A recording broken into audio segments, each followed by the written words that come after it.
again. आज આપણે આગળ ચેપ્ટર સ્ટાર્ટ કરીશું 8.2 ની અંદર ક્વેશ્ચન નંબર 7 થી મધ્યમ પદ શોધવાનું છે તો આપણે લાસ્ટ લેક્ચર ની અંદર મધ્યમ પદ કેવી રીતે શોધાય એ આપણે શીખ્યા છીએ બરાબર જે ઘાતાંક આપે છે તમારી એ ઘાતાંક યુગ્મ છે કે અયુગ્મ એના પરથી આપણે મધ્યમ પદ શોધી શકીએ છીએ બરાબર તો મધ્યમ પદ શોધવાનું છે તમને શું આપ્યું છે 3 - x³ / 6 raised to 7 તો અહીં n શું આપ્યું છે અહીં n = 7 આપેલ છે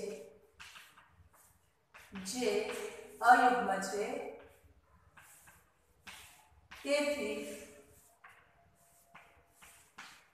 વિસ્તરણના પર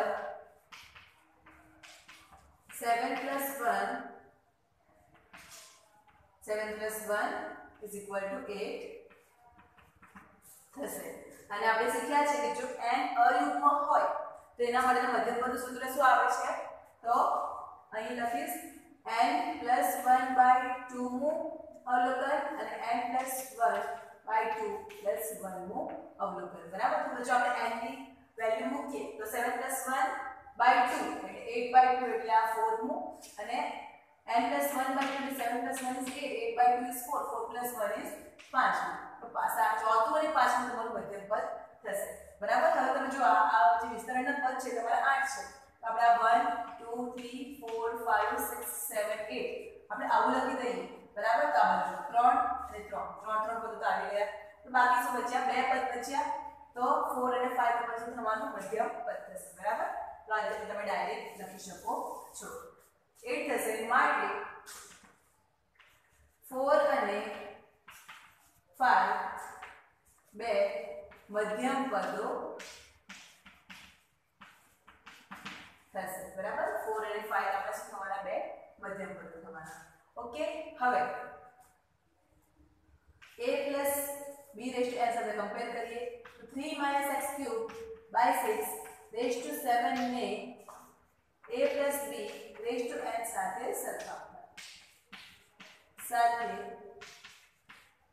સરખાવતા a કેટલા મળવાના 3 મળશે b કેટલા છે તો -x³ / 6 છે અને n કેટલા છે 7 છે ઓકે હવે આપણે r નો સમૂહપદ લખીએ તો t r + 1 = NCR a raised to n - r b raised to r તો હવે આપણે એની અંદર a b અને n ની વેલ્યુ મૂકી દઈએ તો t r + 1 = n ચાર પાસે 7 7 r a ની વેલ્યુ છે 3 raised to n એટલે કે 7 - r અને b ની વેલ્યુ છે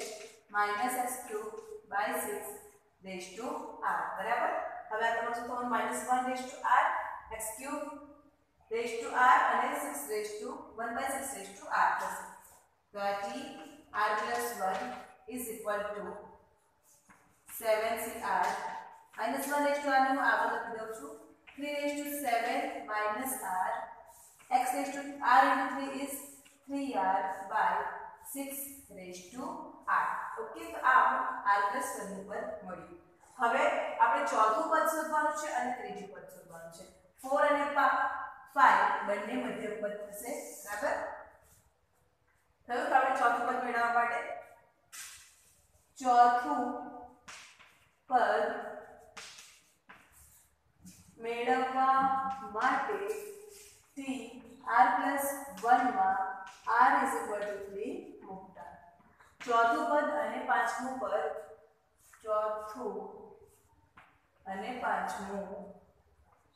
બે મધ્યમ પદ થશે બરાબર તો હવે શું કરશું r p r + 1 માં r = 3 મૂકવાના છે તો 3 + 1 = 4 થવાના t 3 + 1 તમને ચોથું પદ મળશે બરાબર તો આ 7c 3 - 1 raised to 3 3 raised to 7 - 3 અને x raised to 3 into 3 છેદમાં 6 raised to 3 ઓકે તો હવે આપણે ગણતરી કરી દઈશું 7c 3 છે -1 નો ક્યુબ છે તો -1 નો ક્યુબ -1 થશે ત્યારબાદ આ આપણું 7 ફેક્ટોરિયલ છેદમાં 3 factorial 7 - 3 is 4 factorial 3 raised to 7 - 3 is 4 into x raised to 3 into 3 is 9 6 નો ઘર છે તો 6 નો ઘન આપણે એઝ ઇટ ઇઝ લખી દઈએ બરાબર is equal to minus 7 factorial અને 4 ફેક્ટોરિયલ સુધી લઈ જઈએ તો 7 into 6 into 5 into 4 ફેક્ટોરિયલ છેદમાં 3 ફેક્ટોરિયલ ને ફેરવીએ તો 3 into 2 into 1 3 into 2 into 4 factorial તો 4 ફેક્ટોરિયલ તમારા કેન્સલ 3 દુ 6 પણ કેન્સલ આપણી પાસે 3 raised to 4 x raised to 9 અને 6 નો ક્યુબ છે બરાબર હવે આગળ તો આ તમારું 7 × 35 થશે ઇઝ ઇક્વલ ટુ માઈનસ બરાબર 7 into 5 35 થઈ ગયા તમારો છેદ બધો કેન્સલ થઈ ગયેલો છે ઇન્ટુ 3 raised to 4 છે x raised to 9 છે અને છેદની અંદર 6 નો ઘન છે બરાબર તો એના આપણે લખી શકીએ 3 into 2 નો ઘન બરાબર 3 દુ 6 થાય એટલા માટે હવે આપણે સેપરેટ કરીને 3 નો ઘન ગુણ્યા 2 નો ઘન લખાશે બરાબર તો is equal to -35 into 3 raised to 4 x raised to 9 છેદમાં 3 નો ઘન ગુણ્યા 2 નો ઘન તો આ તમે જોયું 3 ઘાત તમારી કેન્સલ થઈ જવાની એટલે ફક્ત 3 ની એક જ ઘાત બાકી રહેશે અને છેદમાં છે 2 નો ઘન ઇઝ ઇક્વલ ટુ -35 into 3 અને છેદમાં 2 નો ઘન એટલે 2 દુ 4 દુ 8 into x raised to 9 આ 35 into 3 કરવાનું છે 35 into 3 કરીએ 5 તારીખ 15 બધી ટોટલ લંબાઈ 10 5 તારીખ 15 એટલે શું આવે જવાબ 105 is equal to -105 by 8 x raised to 9 બરાબર તો જે તમારું ચોથું પદ છે ચોથું પદ શું મળે છે તો -105 by 8 x raised to 9 મળે છે ઓકે આ છે તમારા ચોથા પદની વાત આપણે હવે શોધવાનું છે આગળ પાંચમું પદ બરાબર તો પાંચમું પદ મેળવવા માટે આપણે r બરાબર શું મૂકવું પડશે 4 મૂકવું પડશે એ વેલ્યુ મૂકી દઈએ ઉપરનું ક્લિક કરીશ પાંચમું પદ મેળવવા માટે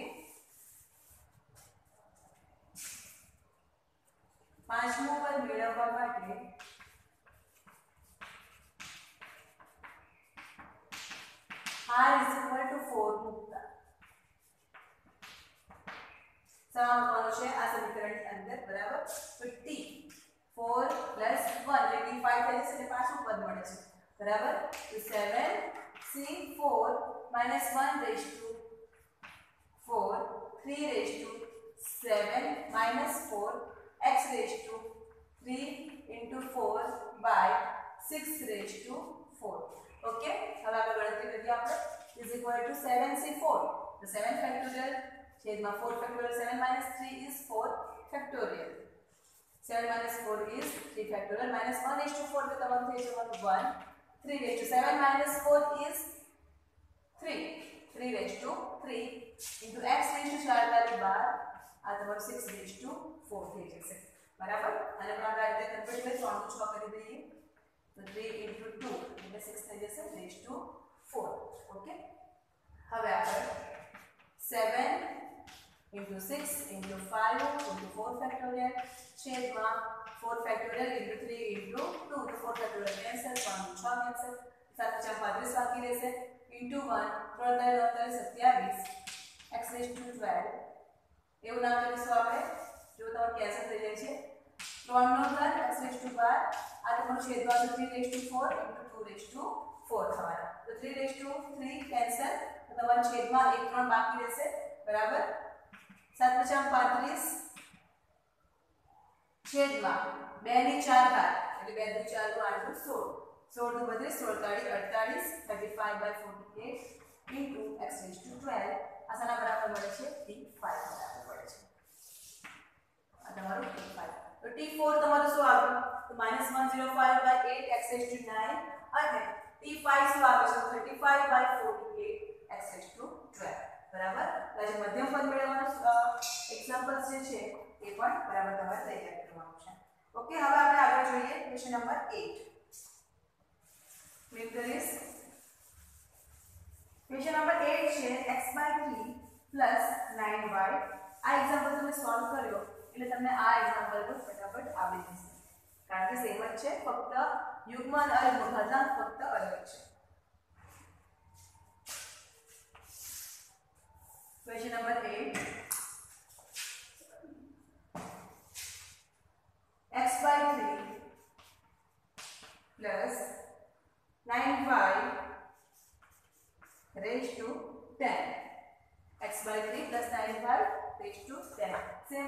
તો શું કરી દેવા આપણે a + b raise to n સાથે સરખાવીએ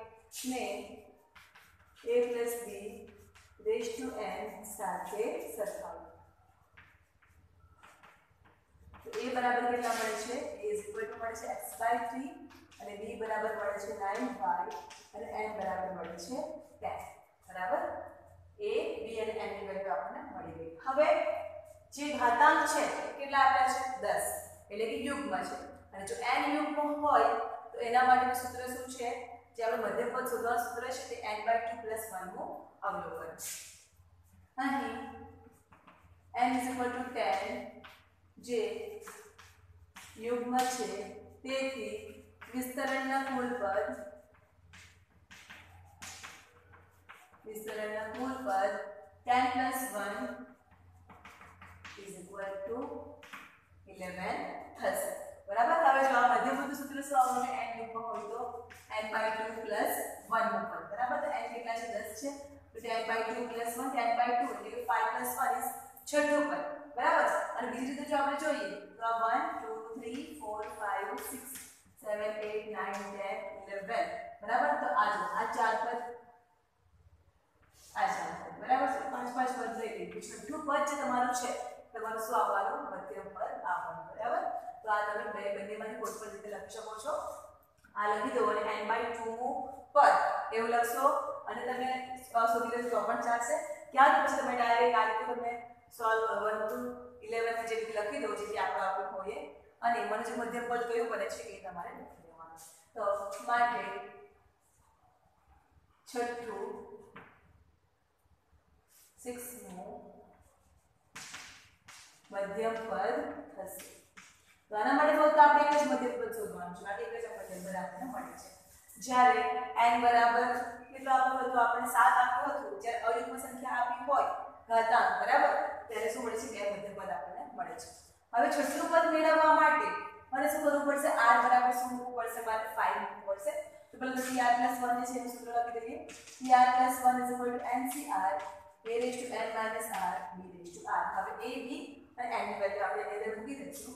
is equal to n ચાલી પાસે 10 ncr a ની છે value x/3 raised to 10 minus r b ની વેલ્યુ છે 9y raised to r is equal to હવે આ તો લખવાની જરૂર નથી આ રીતે ચાલશે બરાબર હવે r is equal to છઠ્ઠું પદ મેળવવાનું છે બરાબર તો r is equal to 5 મૂકતા સામા r b r + 1 ની અંદર એટલે તમારું છઠ્ઠું પદ તમને મળી જાય તો t 5 + 1 is equal to 10c5 x/3 raised to 10 minus 5 9y raised to 5 बराबर is equal to 10 factorial 5 factorial 10 minus 5 is 5 factorial x/3 raised to 10 minus 5 is 5 9y 9 raised to 5 લખી દઈએ અને 1 raised to 5 લખી દઈએ બરાબર હવે આ જો તો 10 factorial છે જેમાં 5 factorial છે તો 10 ને આપણે 5 factorial સુધી લઈ જઈએ તો 10 into 9 into 8 into 7 into 6 into 5 factorial છેદમાં આ 5 factorial ને આપણે 5 4 3 2 1 માં કન્વર્ટ કરી દઈએ into 5 factorial આ 5 factorial કેન્સલ 3 નું 6 પણ કેન્સલ અહીં તમારે 5 કેન્સલ થઈ જશે તો બાકી વધશે 2 આ તમારા 4 કેન્સલ તો બાકી રહી જવાના 2 તો આ 2 * 4 * 9 * 7 બાકી રહેશે બરાબર આ બરાબર ધ્યાન આપવાનું છે x5 છેદમાં 3/5 છે બરાબર અને આ જો સો આપ્યું છે 9 આપ્યું છે તો 9/5 લખી દઈએ y/5 હવે જે બાકી બચ્યું છે એ લખી દેશું આપણે તો આ તમારું t 5 + 1 એટલે છઠ્ઠું પદ t6 = તો બાકી બચ્યું તો આવશે 9 ગુણ્યા લખી દઈએ આપણે 9 * 7 * 2 * 2 એટલે 7 * 14 = 28 ઓકે આટલું થઈ ગયું ત્યારબાદ આ છે x5 એ લખી દઈએ into 9/5 છે છેદમાં તમારા 3/5 અને આ y/5 9/5 છે 3 તરી 9 લખાય 3 ગુણ્યા 3 ની 5 ઘાત લખાશે બરાબર તો એને આપણે 3/5 3/5 into 3/5 લખી શકીએ. જો આધાર સરખા હોય તો ઘાતાંકનો સરવાળો, તો આધાર સરખા છે તો 5 + 5 એ તમારા થઈ જવાના 10, મતલબ 3 ની ઘાત છે, બરાબર. તો આ તમારું 3/5 કેન્સલ થઈ જવાનું. તો ઇઝ ઇક્વલ ટુ શું બાકી રહેશે 9 × 28 into 3/5 છે તો 3 × 9 = 27, બરાબર. તો 27 લખી દઈએ ગુણ્યા બીજા 3 બાકી રહ્યા 3 × 3 તો 3 × 9 y/5. હવે આ જે સંખ્યા છે આપણે એનો ગુણાકાર કરી દઈએ તો કેટલા આવશે 9 × 28 × 27 × 9 is equal to 61,236 y/5, બરાબર. જવાબ આપણો આવે છે સાનો જે ક્વેશ્ચન નંબર 8 છે એનો 61,236 y/5. ઓકે, તો આ તમારો ક્વેશ્ચનનો આન્સર આવી ગયો છે. હવે જોઈએ આપણે આગળ. ઓકે, સોરી, આ 10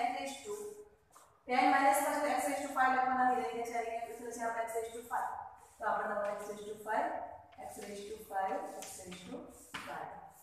ઓકે, સમજ પડી ગઈ. હવે આગળ જોઈએ આપણે ક્વેશ્ચન નંબર 9. ક્વેશ્ચન નંબર 9 શું આપ્યું છે તો 1 + a raised to m + n, બહુ સિમ્પલ છે. 1 + a raised to m + n ના વિસ્તરણમાં a raised to m અને a raised to n ના સહગુણકો સમાન છે એવું આપણે સાબિત કરવાનું છે.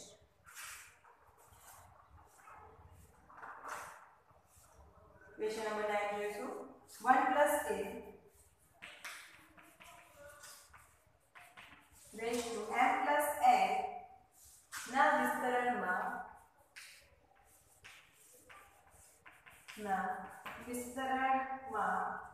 a raised to m અને a raised to n ના સહગુણકો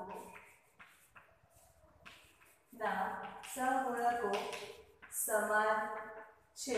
એવું આપણે સાબિત કરવાનું છે. ઓકે, તો પહેલા તો આપણે 1 + a raised to m + n આપ્યું છે, બરાબર. એને આપણે a + b raised to n સાથે કમ્પેર કરી દઈએ તો a = 1 આવશે, b = a છે અને n = m + n છે. તો પહેલા આપણે શું કરીશું, એનું વિસ્તરણમાં આપણે a raised to m અને a raised to n ના સહગુણકો પહેલા તો આપણે મેળવવું પડશે, બરાબર. તો tr + 1 લખીએ. tr + 1 બરાબર શું આવે NCR a raised to n - r b raised to r. હવે જો આપણે આને કમ્પેર કરીશું તો આ તમારું શું આવે છે 1 + a raised to m + n ને a + b raised to n સાથે સરખાવીએ તો a ની વેલ્યુ કેટલી આવે છે 1 આવે છે અને n ની વેલ્યુ જો તો શું આવે છે m + n, એ લખી દઈએ આપણે m + n c r. a ની વેલ્યુ છે 1, બરાબર. એની જગ્યા પર શું લખવાનું છે આપણે m + n - r અને b ની જગ્યા પર લખવાનું છે આપણે a raised to r. આ તમારું a 1 + a raised to m + n નું વ્યાપક પદ થયું, બરાબર. શું આવે છે m + n c r 1 raised to m + n - r a raised to r. હવે આપણે આની અંદર જોઈએ તો આ a raised to r છે એનો સહગુણક આવવાનો m + n c r * 1 ની ઘાતાંક. તો તમે 1 સાથે કોઈ પણ ઘાતાંક કરશો તો જવાબ તો એનો 1 જ આવવાનો છે, બરાબર. તો માટે a raised to r નો સહગુણક is equal to m + n c r, બરાબર. આ a raised to r નો સહગુણક મળ્યો છે આપણને. પરંતુ આપણે શોધવાનું તો શું છે તો a raised to m નો સહગુણક અને a raised to n નો સહગુણક પહેલા તો આપણને જોઈએ, ત્યારબાદ એ બંનેનો સહગુણક જે છે એ સમાન થાય છે એવું આપણે સાબિત કરવાનું છે. તો હવે આપણે a raised to m નો સહગુણક લખીએ તો આના પરથી a raised to m નો સહગુણક જ્યાં r છે એની જગ્યા પર શું આવી જવાનું m આવી જવાનું, m + n c m. હવે a raised to n નો સહગુણક લખીએ તો જ્યાં r છે ત્યાં શું લખી દેવાનું n લખી દેવાનું, તો m + n c n, બરાબર. તો આ a raised to m અને a raised to n બંનેના સહગુણક આપણને આ જે છે એ મળી ગયા. હવે એ બંનેના સહગુણક કેવા થાય છે સમાન થાય છે એવું આપણે બતાવવાનું છે. તો કેવી રીતે બતાવીશું તો આપણે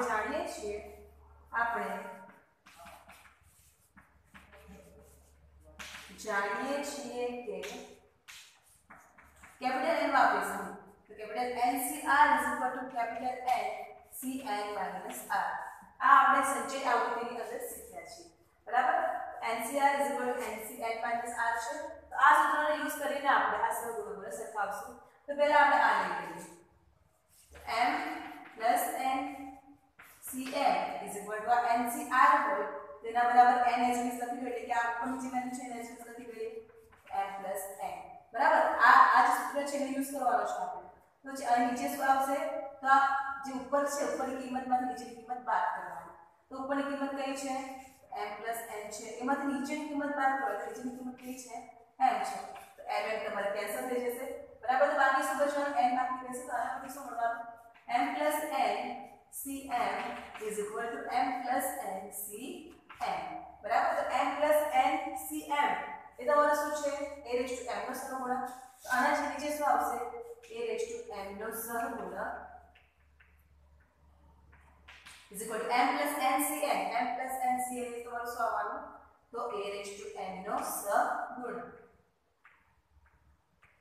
બરાબર તો આના પરથી આપણે જોઈ શકીએ છીએ કે a raised to m અને a raised to n ના સહગુણક કેવા છે સમાન છે બરાબર